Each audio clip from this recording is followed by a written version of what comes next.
The static crackled through Lieutenant Commander Zara Phantom Volkov's headset as she watched 12 red dots disappear from her tactical display. One moment, SEAL Team 7 was advancing through the Kandahar Valley, their GPS signatures bright as stars against the mountainous terrain. The next, they were gone. Not scattered, not repositioning. Gone. "Control, this is Overwatch 6, she transmitted, her Russian accent barely detectable after 15 years in the U.S. Navy. "I've lost all telemetry on Trident package. Say again, all 12 signatures are dark." The response came back hollow, distant. "Overwatch 6, stand by. We show nominal on all frequencies." Phantom's jaw tightened. She'd been flying reconnaissance missions over Afghanistan for 6 months, and she knew the difference between equipment failure and something else entirely. Her MQ-9 Reaper drone circled at 28,000 feet, its cameras sweeping the valley floor where Alpha Team had been moving toward their extraction point. The infrared showed only the cold signatures of rocks and sparse vegetation. No heat, no movement, no bodies. She adjusted her position in the cramped pilot station at Creech Air Force Base, Nevada, her fingers dancing across the control interface with practiced precision. The satellite delay meant she was controlling a war machine 7,000 miles away, but the weight of responsibility felt immediate, crushing. Through her headset, she could hear the faint chatter of other operators, the hum of air conditioning, the distant sound of someone opening an energy drink. Normal sounds of a normal Tuesday night shift. Nothing normal about 12 Navy SEALs vanishing from the face of the earth. "Ghost, this is Control." The voice belonged to Major Hendricks, her commanding officer. "We need you to RTB. Mission's been transferred to another asset." Phantom's blood chilled. She glanced down at her left forearm, where a small tattoo of Cyrillic letters lay hidden beneath her flight suit sleeve. The ink had been applied in a safe house in Sarajevo 15 years ago, when she was someone else entirely. Someone the U.S. military wasn't supposed to know about. "Sir, respectfully, I have eyes on target area. My bird has 4 more hours of fuel and—" "RTB means return to base, Lieutenant Commander. That's an order." The radio went silent except for the electronic whisper of encrypted communications. Phantom stared at her screens, watching the empty valley through her drone's unblinking eye. Somewhere down there, 12 of America's finest warriors had walked into something that erased them from existence. And now she was being pulled off station by someone who either didn't understand the situation or understood it perfectly. She reached for her coffee, her hand trembling almost imperceptibly. The liquid had gone cold hours ago, but she drank it anyway, tasting fear and adrenaline in equal measure. 28,000 feet above a foreign desert, her drone continued its lonely orbit, bearing witness to nothing but shadows and secrets. Lieutenant Commander Zara Volkov had spent her adult life running from ghosts. Tonight, it seemed, the ghosts had found her. The Nevada desert stretched endlessly beyond the reinforced windows of Creech Air Force Base, its darkness broken only by the distant glow of Las Vegas. Inside Ground Control Station 3, Phantom sat motionless, her hands still gripping the flight controls despite the mission abort. Her MQ-9 Reaper had been recalled, but her mind remained locked on those 12 missing signatures. "Lieutenant Commander Volkov." The voice cut through her thoughts like a blade. She turned to find Colonel Martinez standing behind her, his expression unreadable in the blue glow of the monitoring displays. "Walk with me." They moved through corridors lined with classified warnings and security cameras, past workstations where other drone operators conducted their own remote warfare. The fluorescent lighting cast harsh shadows, and Phantom found herself studying Martinez's reflection in the polished floor. She'd worked under him for 8 months, but something in his posture tonight felt different, predatory. "Tell me about Sarajevo," he said without preamble as they entered his office. Phantom's stride never faltered, but her heart rate spiked. "Sir. 1997. You were 19. Officially, you were a refugee processing clerk for the UN, Unofficially, he gestured to a chair but remained standing himself. Unofficially, you were running deep cover operations for Russian military intelligence until something went wrong. The office felt smaller suddenly, the walls pressing in. Phantom sat carefully, her pilot's training keeping her voice steady. Colonel, I think there's been some confusion. My background check.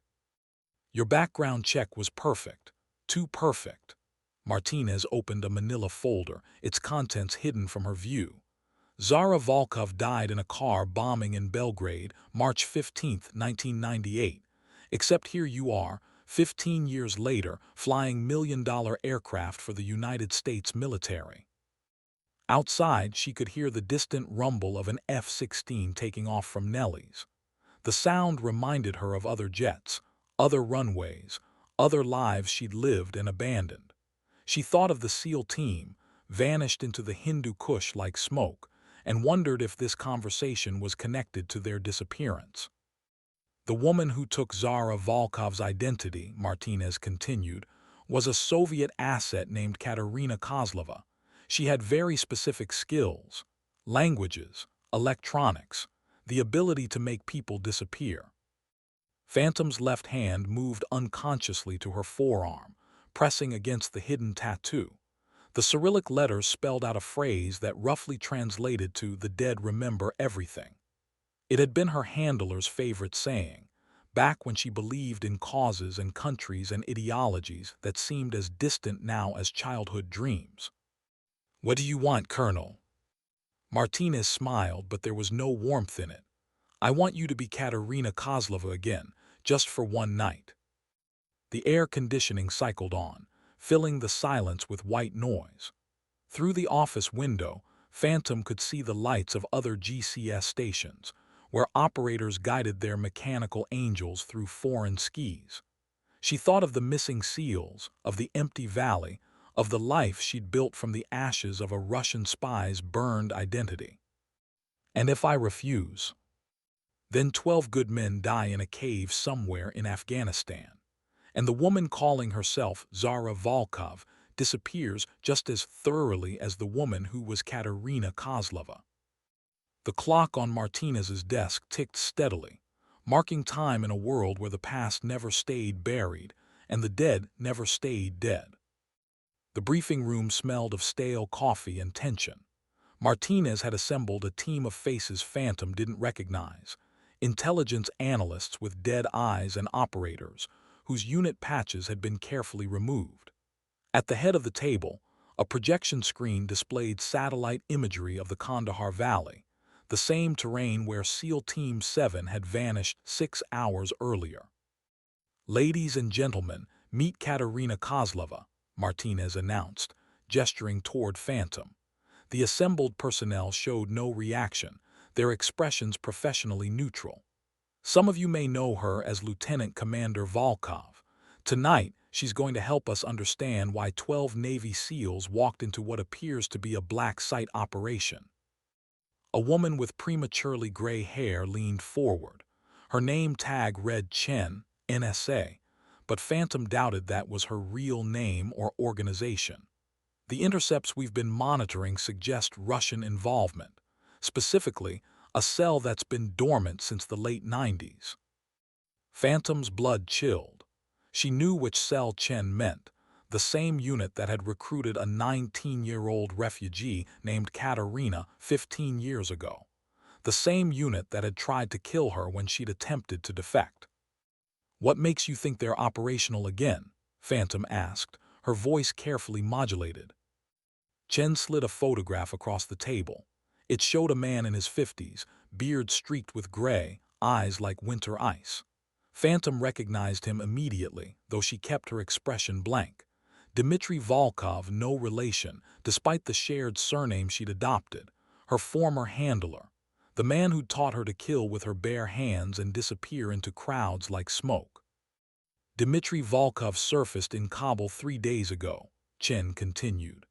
"Our assets report he's been asking questions about American drone operations, specifically about operators with Russian backgrounds." The room fell silent except for the hum of ventilation systems. Martinez leaned back in his chair, studying Phantom with the intensity of a chess master contemplating his next move. "He's hunting you, Kozlova. The question is why?" Phantom stared at the photograph, memories flooding back unbidden. Dmitri teaching her to field strip an AK-47 in darkness. Dmitri showing her how to read micro-expressions, how to detect lies, how to become someone else entirely. Dmitri's voice, cold with betrayal, as he'd ordered her execution in that Belgrade safe house. "Maybe he wants to finish what he started," she said quietly. "Or maybe," said another analyst, this one wearing Air Force insignia, "he wants to use you to get to something bigger." The SEALs weren't on a routine patrol. They were investigating reports of a weapons cache. Specifically, portable surface-to-air missiles that went missing from a Syrian depot 6 months ago. The pieces began falling into place in Phantom's mind. Russian handlers, missing SEALs, Soviet-era weapons appearing in Taliban hands. She'd been running from her past for 15 years, but the past had finally caught up, and it was wearing the face of the man who'd created her. "There's something else," Martinez said, producing another photograph.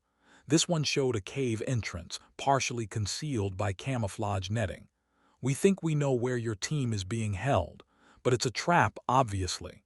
The question is whether we spring it or let it spring us." Phantom studied the image, her pilot's mind automatically calculating approach vectors and extraction routes. But beneath the tactical analysis, a deeper truth was emerging. Dmitri hadn't taken the SEALs to trade them for weapons or intelligence. He'd taken them to draw her out.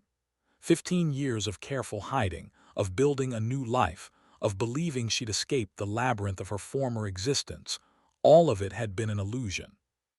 The hunter had become the hunted. And somewhere in the mountains of Afghanistan, 12 American warriors were paying the price for sins she'd committed in another life, under another name, in service to a country that no longer existed. Outside Creech Air Force Base, the Nevada wind picked up sand and scattered it against the reinforced windows like static on a radio frequency. Inside, Phantom prepared to become someone she'd sworn never to be again. The equipment cage felt like a confessional. Phantom stood among racks of tactical gear, pulling on a flight suit that bore no insignia, no name tags, nothing to identify her as Lieutenant Commander Zara Volkov or anyone else. The fabric was desert camouflage, designed to blend into the harsh landscape of Afghanistan, but she knew she wouldn't be doing much blending tonight. "The exfil plan is simple," Martinez explained, watching her gear up. "You'll insert via halo jump from a C-130, navigation to the target site, establish communication with the SEAL team if they're still alive, and maintain overwatch until a rescue team can extract them." Phantom adjusted her parachute harness, the familiar weight of the equipment settling across her shoulders like an old coat. She'd done hundreds of jumps during her Russian training, though those had been into different mountains, different wars, different versions of herself. "And if they're not alive," she asked, "then you gather intelligence on what Dmitri is planning and get out. The drone operators will provide real-time support, but once you're on the ground, you're alone." She clipped the tactical radio to her harness, tested the encryption frequency, and slipped the earpiece into place. The familiar crackle of electromagnetic silence filled her ears, the sound of empty airwaves waiting for voices that might never come. A technician approached with a small case. Inside, nestled in foam padding, lay a sidearm she recognized immediately, a Makarov PM, the standard-issue pistol of Soviet Special Forces. The metal was worn smooth from years of use, and when she picked it up, muscle memory guided her hands through a functions check with fluid precision. "Where did you get this?" she asked. "It was among your personal effects when you were processed 15 years ago," Martinez replied. "We've been saving it for the right occasion." The weight of the pistol felt heavier than physics should allow. She'd carried this weapon through 3 countries and twice as many identities, but she'd thought it was lost forever when she'd defected. The fact that the U.S. military had kept it all these years suggested they'd been planning for this moment longer than she'd realized. "There's one more thing," Martinez said, producing a small device that looked like a smartphone but felt different in her hands, heavier, more substantial. "Emergency beacon. If things go sideways, activate this and every asset within 50 miles will converge on your position. And if Dimitri's monitoring for exactly that kind of signal." Martinez's smile was grim. "Then you'd better hope your Russian training was as good as your file suggests." The C-130 transport was waiting on the tarmac, its engines spooling up for departure. Through the equipment cage windows, Phantom could see ground crew making final preparations, their movements quick and efficient under the harsh sodium lights.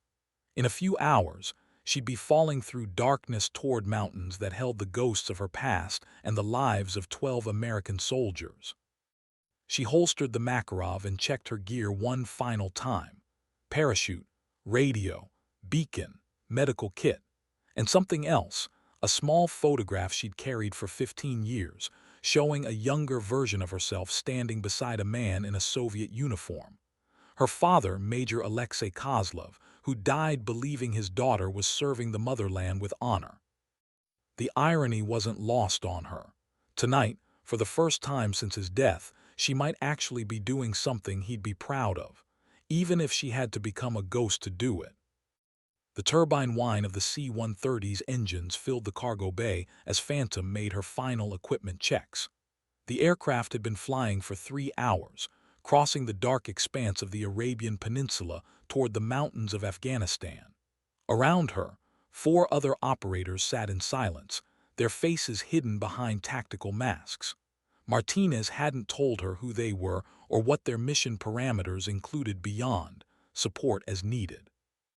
The loadmaster, a grizzled Air Force sergeant with arms like bridge cables, held up 5 fingers.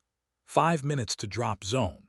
Phantom's heart rate remained steady, a physiological control she'd learned in the mountains of Siberia, where Soviet instructors had taught her to regulate her autonomic functions through breathing and mental discipline. She thought about the SEAL team, wondering if they were still alive in whatever cave or compound Dimitri had prepared. SEAL Team 7 wasn't just any unit. They were the Navy's premier counterterrorism specialists, operators who'd spent the last dozen years hunting high-value targets across 3 continents. If Dimitri had managed to capture them intact, he was either incredibly lucky or incredibly well-informed. The radio crackled in her earpiece. "Phantom, this is Control. Satellite imagery shows vehicle movement around the target area. Looks like they're expecting company." She keyed her mic, acknowledged any sign of the packages. "Negative, but thermal is picking up activity in the cave system. Could be your people."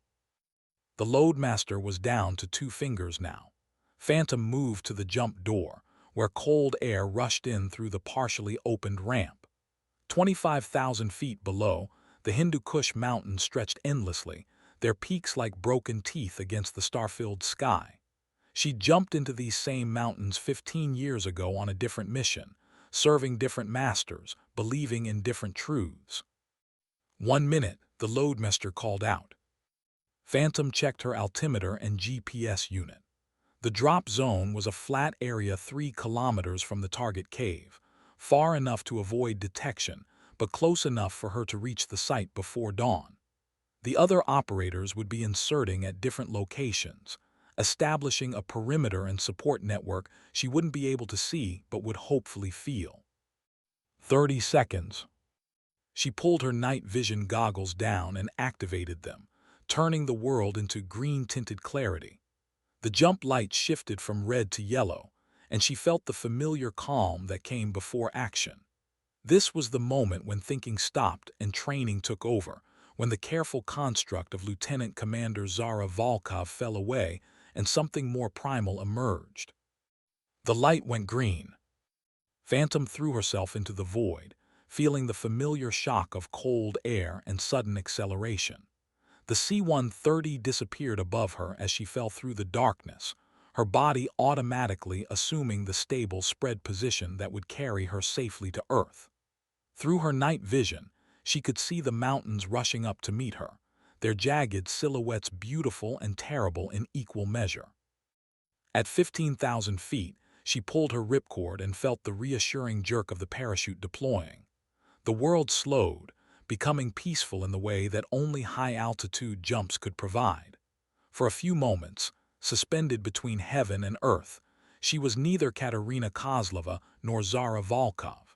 She was simply a woman falling toward a reckoning 15 years in the making. Below, Afghanistan waited with the patience of mountains and the memory of empires that had tried and failed to tame it. Tonight, she would add her own story to that ancient collection of victories and defeats, of hunters and hunted, of ghosts seeking redemption in the darkness between stars. The landing zone was a bowl of sand and scattered rocks, invisible from the air and perfect for her purposes. Phantom touched down with barely a sound, her parachute collapsing into dark fabric that she quickly bundled and buried beneath a cairn of stones.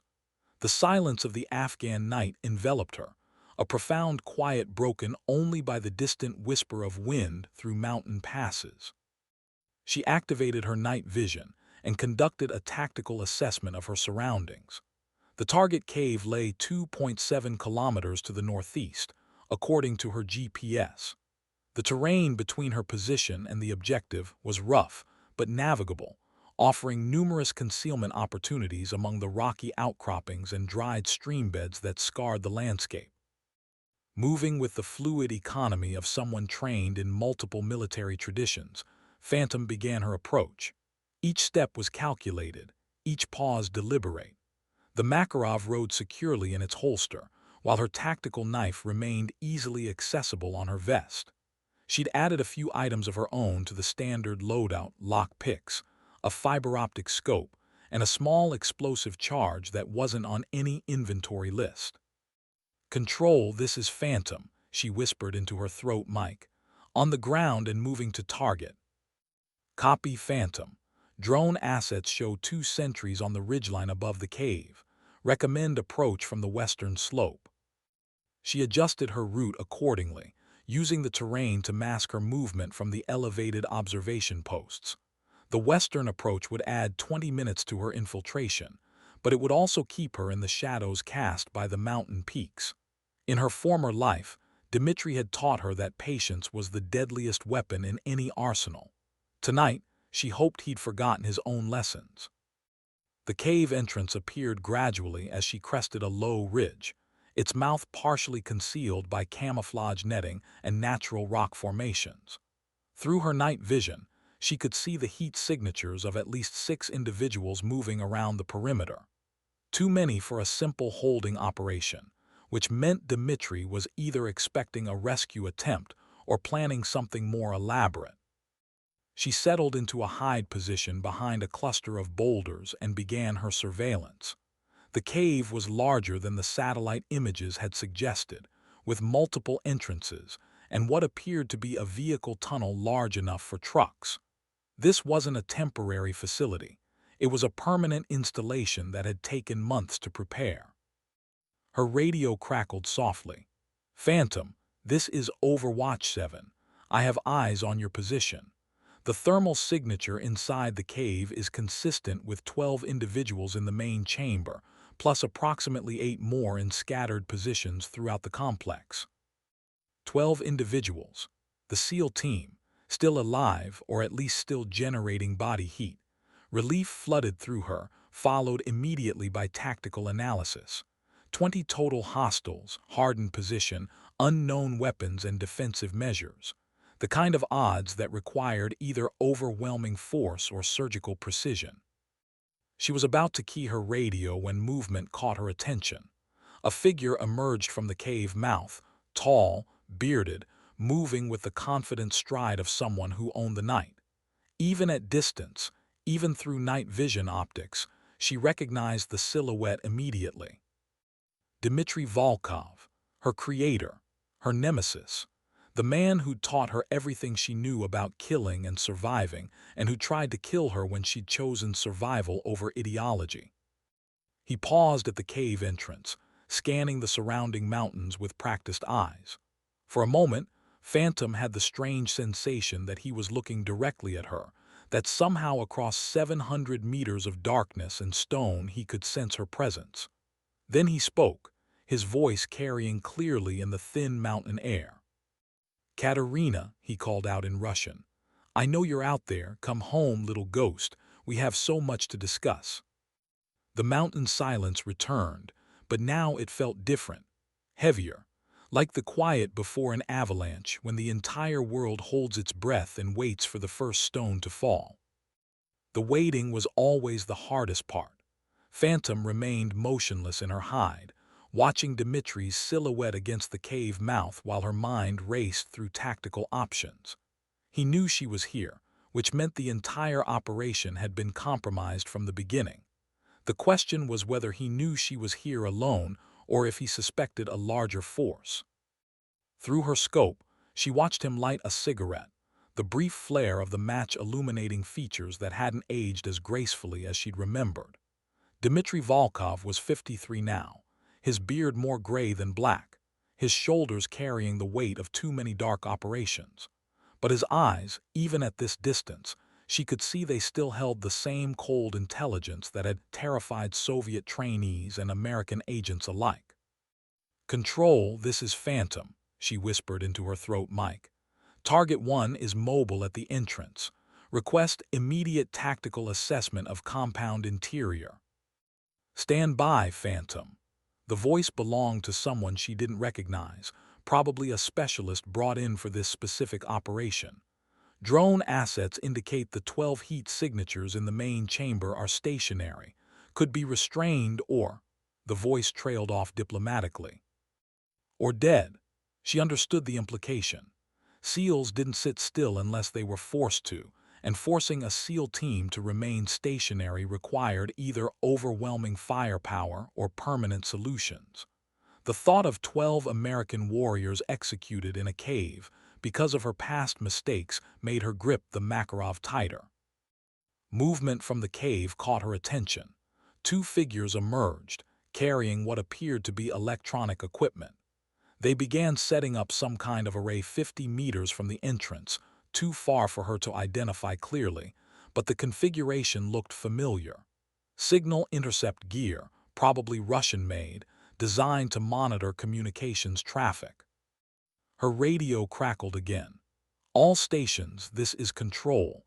Be advised, we're detecting active electronic countermeasures emanating from the target area. Recommend communications protocols shift to backup frequencies." Phantom didn't respond immediately. If Dmitri was monitoring radio traffic, her silence might buy her a few more minutes of tactical surprise. Instead, she began moving laterally along the ridgeline, using terrain features to mask her thermal signature while maintaining visual contact with the cave. The new position offered a different perspective on the compound, revealing details she'd missed from her original hide. The cave system was more extensive than satellite imagery had indicated, with at least 3 separate entrances connected by natural passages. Worse, she could now see evidence of defensive preparations, fighting positions carved into rock faces, camouflaged weapon emplacements, and what looked suspiciously like the business end of a Russian-made RPG system. Dmitri finished his cigarette and spoke again, his voice carrying across the mountain silence. "The Americans train their pilots well, but they forget to train their ghosts. You move like Katerina, but you think like Zara. That makes you predictable." The words hit her like a physical blow. He was right, and she knew it. 15 years of American military discipline had layered itself over her Russian training, creating patterns and preferences that someone who knew her intimately could exploit. She was no longer the fluid, unpredictable operative he'd trained in the Siberian wilderness. She'd become something hybrid, something that belonged fully to neither world.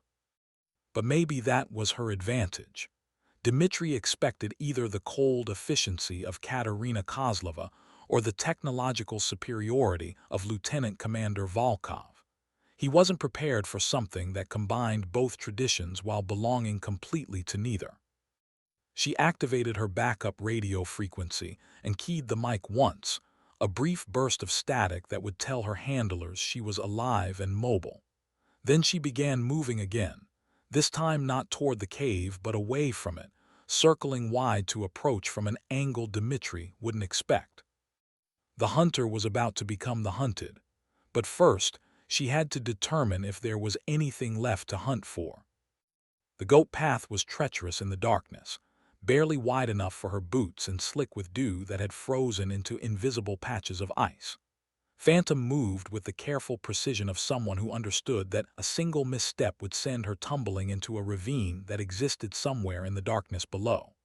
She'd been circling the compound for 40 minutes, using terrain features and her knowledge of Soviet tactical doctrine to approach from Dmitri's blind spot. If he still had any blind spots. The cave system revealed itself gradually as she gained elevation, the thermal signatures becoming clearer through her night vision scope. The 12 stationary heat sources in the main chamber hadn't moved, which was either very good news or very bad news. SEALs were trained to remain still when stillness meant survival, but they were also trained to create opportunities for escape or counterattack. Her new position offered a view into what appeared to be a command post carved into the rock face above the main cave. Two figures moved around electronic equipment, their body language suggesting they were monitoring something. Communications intercepts, probably, or possibly drone surveillance feeds. The setup was more sophisticated than she'd expected for a temporary operation. "This isn't about the SEALs," she whispered into her throat mic, the realization hitting her like cold water. "Control, be advised, this is a permanent installation. Target 1 has been planning this operation for months, possibly years." No response.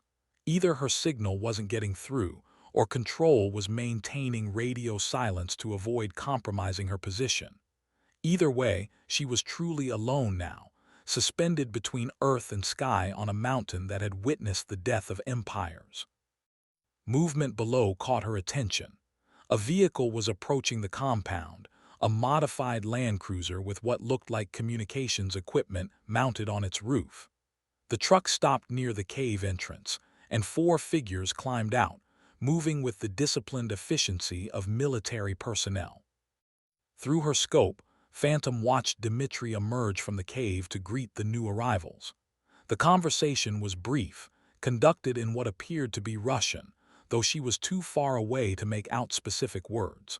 One of the newcomers handed Dmitri a case, metal, about the size of a briefcase, handled with the kind of care reserved for dangerous objects. Her blood went cold. She'd seen similar cases during her time with Russian intelligence, and they never contained anything benign. Biological weapons, chemical agents, radiological materials, or worse, the kind of intelligence that could compromise ongoing operations and get people killed. The case disappeared into the cave, followed by Dmitri and 2 of the newcomers.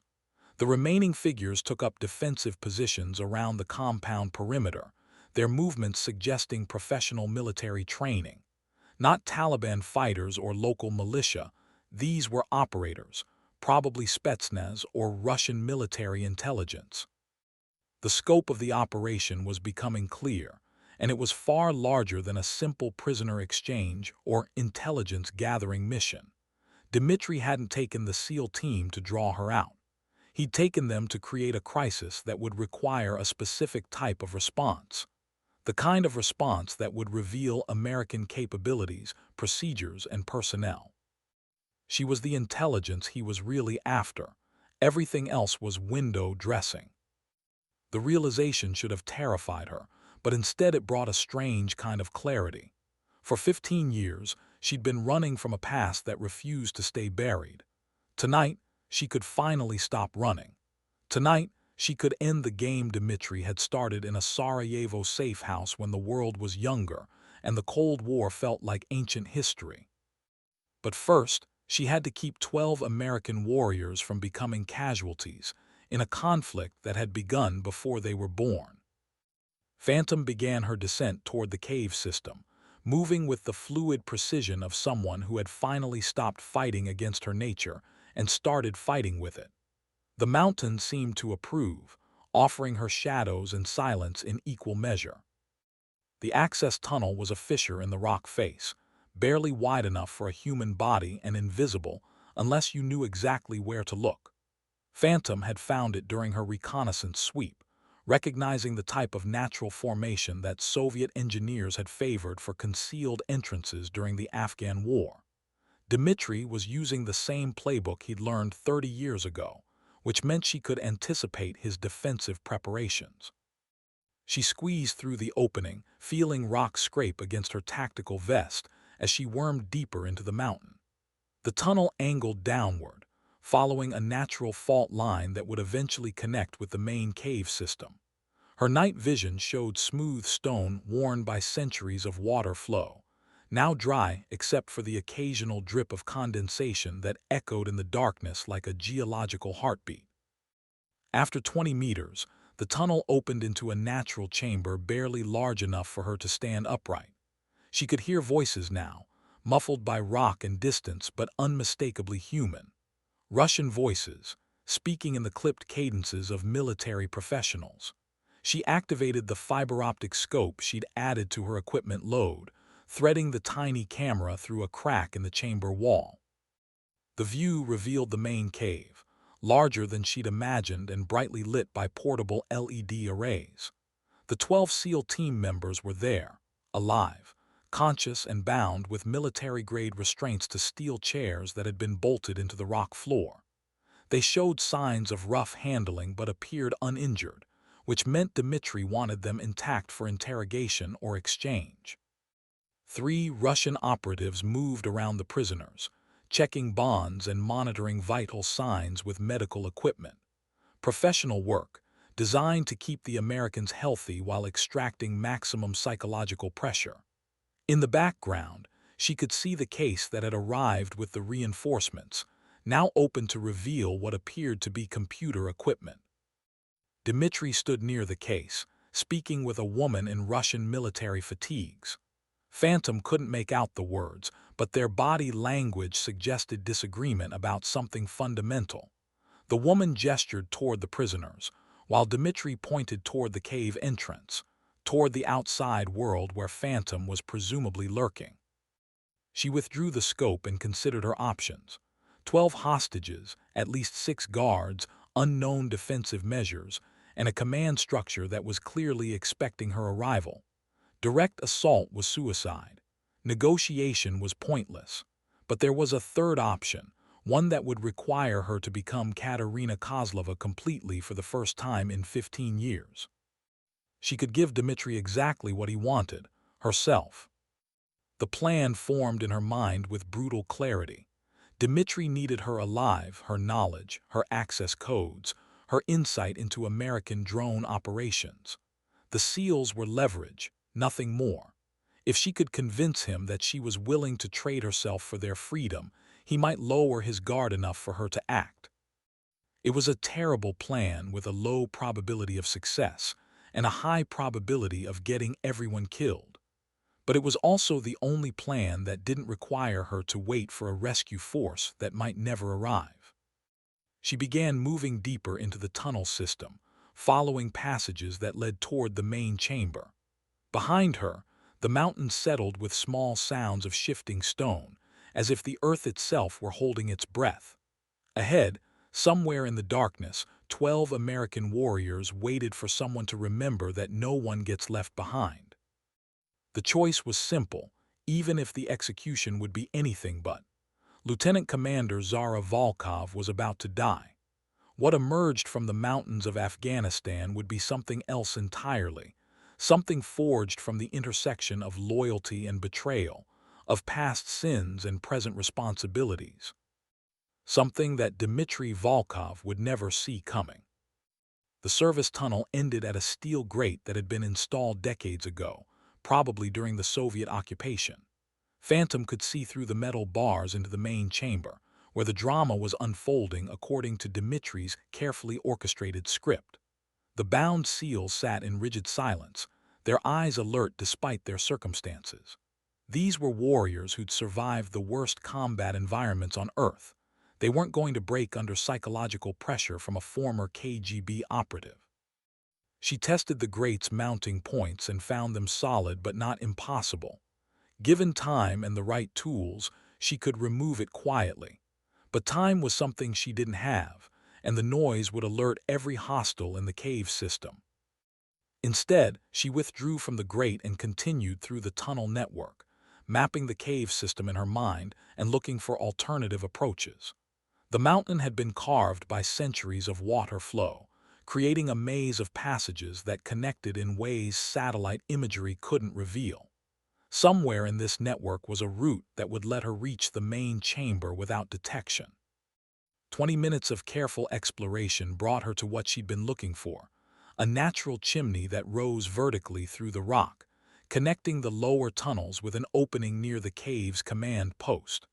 The climb would be treacherous, requiring her to brace against irregular rock walls while maintaining absolute silence, but it would put her above Dimitri's defensive perimeter.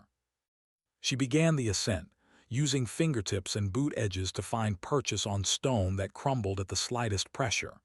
Each movement was calculated, each pause deliberate. Below her, darkness stretched down toward the tunnel system she'd abandoned. Above, a faint current of air suggested an opening that might lead to freedom or detection. The climb took 30 minutes that felt like hours. When she finally reached the upper opening, she found herself looking into the command post she'd observed from outside. Two Russian technicians worked at computer terminals, their attention focused on screens that displayed what appeared to be satellite imagery and communications intercepts. One of the screens showed a tactical display of the immediate area, with red dots marking the positions of friendly forces and a blue dot that represented her last known